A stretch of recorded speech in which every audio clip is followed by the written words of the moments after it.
दोस्तों एक बार फिर से लेके आ चुके हैं कुछ कमाल की इन्वेंशन, जिसे करना छोड़ो देखने ही मजा आ जाएगा। well, आप इस सारे इन्वेंशन को अपने घर पे परफेक्टली बना भी सकते हो, या तो अपने के लिए या तो अपने स्कूल के प्रोजेक्ट के लिए। चलो बिना किसी देरी के शुरू करते हैं। इस तरह का इंची टेप लेके इसके फीता को बाहर निकाल कर आधा पर से काट के इसे कुछ इस तरीके से बना देनी है। इसके आगे वाले साइड एक छोटा सा भी होल कर देनी है और एक प्लास्टिक का टुकड़ा लेके इस फीते के ऊपर कुछ इस तरीके से चढ़ा कर इसे लाइटर के मदद से पूरा गर्म कर देनी है और इसके बाकी बचे हुए पार्ट को कैंची के मदद से काट देनी है और इस प्लास्टिक के ऊपर भी होल कर देनी है। इस तरह के धागा के बंडल लेके उसमें धागों को कुछ इस तरीके से निकाल कर इसे फीते के अंदर कुछ इस तरीके से डाल के इसे बांध के इसे गर्म कर देनी है। इतना सारा काम हो जाने के बाद टेप के बने हुए फीते में धागे कुछ इस तरीके से आधा पर से काट के इसे बोर्ड पिन के साथ कुछ इस तरीके से बांध कर अटैच कर देनी है और इसे लाइटर की मदद से अच्छे से गर्म कर देनी है ताकि ये बाद में छूटे ना। और इस तरह का लकड़ी के फट्टे लेकर इसके इंची टेप के बीच में कुछ इस तरीके डालकर ड्रिल मशीन से होल कर देनी है। कर देने के बाद इंची टेप को लगे ऊपर वाले इस वाले क्लिप में उसमें भी थोड़ा सा होल हो जाएगा और आप इसे अपने गेट के आगे कुछ इस तरीके से फिट कर देनी है और बोर्ड पिन के दरवाजे के साथ अटैच कर देनी है। अब आपको अपने दरवाजा बंद करने की जरूरत नहीं पड़ेगी। नंबर 2, कोई भी इस तरह का रेजर पेपर लेके इसके ऊपर कैन के डिब्बे को कुछ इस तरीके से रगड़ रगड़ के पीछे वाले हिस्से को बाहर निकाल लेनी है और एक कीले और एक हैमर के मदद से इसके ऊपर कुछ इस तरीके से खूब सारा होल कर देनी है। इसके बीच में ड्रिल मशीन के मदद से एक बड़ा भी होल कर देनी है। इसके अंदर होल कर देने के बाद स्क्रू और नट लेके इसके अंदर कुछ इस तरीके से धागे पूरा कस देनी है। अच्छे से कस देने के बाद ड्रिल मशीन के अंदर फिट कर देनी है और आप इसके वजह से कोई सी भी चीज को सर्कुलर शेप दे सकते हैं। कोई भी इस तरह का लकड़ी का टुकड़ा लेके इसके ऊपर कील को कुछ इस तरीके से ठोक के नीचे की तरफ मोड़ देनी है और आप इसके वजह से किसी भी चीज को इजीली इस तरह से मोड़ सकते हो।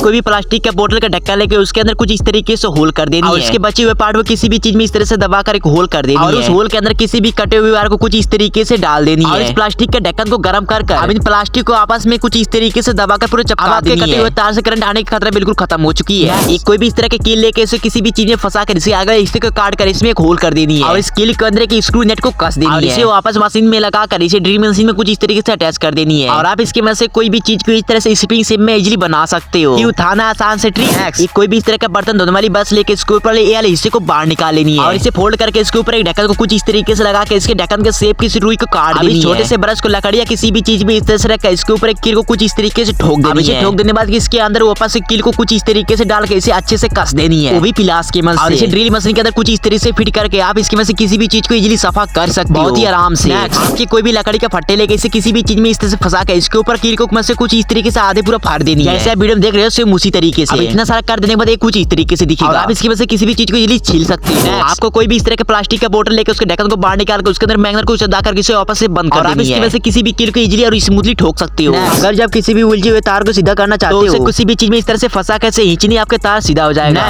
पीवीसी पाइप को किसी भी चीज में इस तरह से फंसा कर एक छोटा सा टुकड़ा काट लेनी है और इसे फिर से इसी मशीन में फंसा कर कुछ इस तरीके से। और आप यहाँ पर जैसे आप वीडियो देख रहे हो उसी तरीके से ग्राइंडर की मदद से आप इसे काट लेनी है और इसके कटे हुए पार्ट को बाहर निकाल लेनी है कुछ इस तरीके से दिखेगा। और इस पीवीसी पाइप के टुकड़े के किसी भी कील में कुछ इस तरीके से डाल के इसे नेट के मदद से अच्छे से कस देनी है और आप इसे जहाँ भी कसना चाहते हो और आप इसे वहाँ पर कस सकते हो और बाद में आपके कील बिल्कुल भी मिस नहीं होगा। 4 इस तरह के मैगी खाने वाले चम्मच को लेकर एक स्क्वायर शेप का लकड़ी का टुकड़ा लेके इसके चारों तरफ से ग्लू लगाकर एक एक चम्मच को कुछ इस तरीके से चिपका देनी है और इसे टेबल या किसी भी चीज भी इस तरह से रख देनी है और आप इसकी मदद से 2 वायरों को आपस में सोल्डिंग करने के लिए इसे यूज कर सकते हो। इस वाले इन्वेंशन को बनाने के लिए हमें लेना होगा इस तरह के कैन के और इसे अंदर से पूरी तरीके से खाली कर देनी है। इसे पूरी तरीके से खाली कर देने के बाद कोई भी इस तरह का रेजर पेपर लेके इसके ऊपर से इस तरह से रगड़ के इसे आगे वाले हिस्से को काट लेनी है और इसके कटे हुए पार्ट को फेंकनी नहीं है, उसे रख देनी है, वो आगे भी काम आएगा। इसे काट देने के बाद ये कुछ इस तरीके से दिखेगा और इसके अंदर कुछ रुमाल भर कुछ इस तरीके से जैसे आप वीडियो में देख रहे हो सेम उसी तरीके से इसके अंदर रुमाल भर और इस तरह का बोर्ड पिन लेके जो कि आपके घर पे एकदम इजीली मिल ही जाएगा। जैसे आप वीडियो में देख रहे हो सेम उसी तरीके से इसके ऊपर कुछ इस तरीके से पूरी तरीके से होल कर जहाँ पर कोको कोला लिखा हुआ है वहीं पर मात्र होल करना है। वेल अपने हिसाब से भी होल कर सकते हो और इस कैन के ऊपर होल कर देने के बाद इसके अंदर से रुमाल को बाहर निकाल लेनी है। अंदर से कुछ इस तरीके से दिखेगा, यहाँ पर आप देख ही सकते हो। इतना सारा काम हो जाने के बाद एक इस तरह का छोटा सा स्पीकर लेकर और इस स्पीकर के दोनों टर्मिनल पे सोल्डरिंग मशीन के मदद से 2 वायर को अटैच कर देनी है और एक इस तरह के आइसक्रीम स्टिक लेकर इसका एक छोटा सा टुकड़ा काट लेनी है और इस स्पीकर के मैग्नेट के ऊपर कुछ इस तरीके से ग्लू लगाकर इस स्टिक को चिपका देनी है और इस स्टिक के ऊपर भी ग्लू लगाकर कैन के अंदर कुछ इस तरीके से फिट कर देनी है। जैसे आप वीडियो में देख रहे हो सेम उसी तरीके से फिट करनी है और एक इस तरह का ऑडियो एम्पलीफायर लेकर जो कि आपकी इलेक्ट्रिक शॉप पे 10 से 20 रुपए की मिल ही जाएगा और इस स्पीकर को दोनों टर्मिनल के ऑडियो एम्पलीफायर के साथ इस तरह से अटैच कर देनी है। जैसे आप वीडियो में देख रहे हो सेम उसी तरीके से अटैच कर देनी है और इसमें 4 तारों को और अटैच कर देनी है, अभी वो आगे काम आएगा। अभी इस सर्किट को कंप्लीट कर देने के बाद इस तरह का ब्लूटूथ मॉड्यूल लेके ये भी आपके इलेक्ट्रॉनिक शॉप पे 10 से 20 रुपए की ये भी मिल जाएगा। अब इसके ब्लैक और रेड वायर को इस मॉड्यूल के साथ इस तरह से अटैच कर देनी है फर्स्ट चैनल और इसके 200 टर्मिनल को सेकंड चैनल के साथ अटैच कर देनी है। इसका भी सर्किट कंप्लीट कर देने के बाद ये कुछ इस तरीके से दिखेगा। Now doing next step. इस तरह का रिचार्जेबल 3.7 वोल्ट की बैटरी लेकर जो कि आपकी इलेक्ट्रॉनिक शॉप पे ये भी 10 से 20 रुपए की मिल ही जाएगा। इस बैटरी के दोनों वायर को साथ 2 और तारों को जोड़ के इसके लेंथ को थोड़ा बढ़ा देनी है। इस वायर के अंदर ये वाला प्लास्टिक को डालकर जहाँ पर सर्किट कट है वहाँ पर इस तरह से लगा किसी लाइटर के मदद से गर्म करके अच्छे से चिपका देनी है। मैं यहाँ पर आपको रिकमेंड करूंगा ये काम किसी दूसरे से करवा लीजिए क्योंकि ये थोड़ा काम डिफिकल्ट डिफिकल्ट भी हो सकता है। और इस बैटरी के ऊपर डबल साइडेड टेप लगा के इसे उजाड़ इसे कैन के अंदर पीछे वाले साइड कुछ अच्छे तरीके से चिपका देंगे ताकि ये बाद में बाहर ना निकल जाए, वरना हमारा इन्वेंशन खराब भी हो सकता है। नाउ डूइंग नेक्स्ट स्टेप, इस तरह पावर बैंक मॉड्यूल लेकर और इस मॉड्यूल के किसी भी चीज में इस तरह से फंसा कर इसके दोनों वायर को कुछ इस तरीके से मॉड्यूल के साथ अटैच कर देनी है। यहाँ पर आप देख ही सकते हो। इसके एक तार को कट कर देनी है और एक इस तरह का स्विच ऑन आप बटन लेकर, जो कि आपकी इलेक्ट्रॉनिक शॉप पे ये भी 5 रुपए की इजीली मिल ही जाएगा। और इसे भी किसी भी चीज में फंसा कर और जो हमने इसके पीछे रेड वाला वायर को काटा था उसी वायर को इसके साथ अटैच कर देनी है सोल्डरिंग मशीन के मदद से। अब इस पावर बैंक मॉड्यूल के साथ इस स्टैंड को अटैच कर देनी है और यूएसबी के लिए 2 वायर को इस तरह से अटैच कर देनी है। और अब इस ब्लूटूथ मॉड्यूल के साथ इन दोनों वायर को कुछ इस तरीके से अटैच कर देनी है, जैसे अभी देख रहे हो उसी तरीके से यूएसबी वाले वायर को अटैच कर देनी है। अब यहाँ पर हमारा सर्किट पूरी तरीके से कंप्लीट होने ही वाला है। इसे और अच्छे से डेकोरेट करने के लिए इसमें हम कुछ एलईडी को ऐड करेंगे। लो जी, इस ब्लूटूथ मॉड्यूल के साथ इसे हम एलईडी को अटैच कर देते हैं। अब जाकर यहाँ पर हमारा सर्किट पूरी तरीके से कंप्लीट होता है। चलो इन सारे मॉड्यूल के एक टैप के साथ कुछ इस तरीके से अटैच कर देते हैं। लो जी, ये भी हो गया। अब बारी इन सारे इक्विपमेंट के एक साथ असेंबल करके स्कैन के डिब्बे के अंदर डालने की। अब बस इस स्कैन के अंदर ग्लू लगानी है। अब इन सारे मॉड्यूल के इसके साथ इस तरह से अटैच कर देनी है। तो कंप्लीट हो गया। अब बारी इसे ऊपर से ढकनी। तो इसके लिए जो हमने कैन के ढक्कन को काट के फेंका था उसे ही ले लेना है। मैंने पहले भी कहा था इस ढक्कन को मत फेंकना, इसे हमारे आगे काम आएगा। और इसके ढक्कन के ऊपर वाले साइड का जो ये वाला निकला हुआ है इसे काट कर कुछ इस तरीके से दबा देनी और इसे किसी भी लकड़ी के टुकड़े के ऊपर कुछ इस तरीके से रखकर इसके ऊपर एक होल कर देनी और इस यूएसबी को इस ढक्कन के साथ ग्लू के मदद से अटैच कर देनी है। जैसे आप देख रहे हो सेम उसी तरीके से अटैच करनी है और ना हमारा खराब भी हो सकता है। और ग्लू की मदद से इसे पूरा भर देनी है और इस ढक्कन के ऊपर इस तरह से ग्लू गिरा कर इसके ऊपर एलईडी को कुछ इसी तरीके से चिपका देनी है। और जो हमने ढक्कन पे होल किया था उसके साथ इस बटन को अटैच कर देनी है। यहाँ पर आप देख ही सकते हो। वेल, इतना सारा परफेक्टली काम हो जाने के बाद ढक्कन को आपस में अच्छे तरीके से बंद कर देनी है और इसकी साइड साइड में ग्लू भी लगा देनी है ताकि ये बाद में छूट ना जाए। वेल, हमारा बन के तैयार है एक बहुत ही सस्ता साउंड स्पीकर। बस इसमें डाटा केबल को इस तरह से कनेक्ट करके पावर बैंक को साथ अटैच करनी है और इसके आउटपुट को स्पीकर के साथ अटैच करके इसे थोड़ा चार्ज भी कर लेनी है। चार्ज हो जाने के बाद इसे अब निकाल लेनी है। चलो इसे ट्राई करते हैं कि हमारा साउंड अच्छे से वर्क करता है कि नहीं।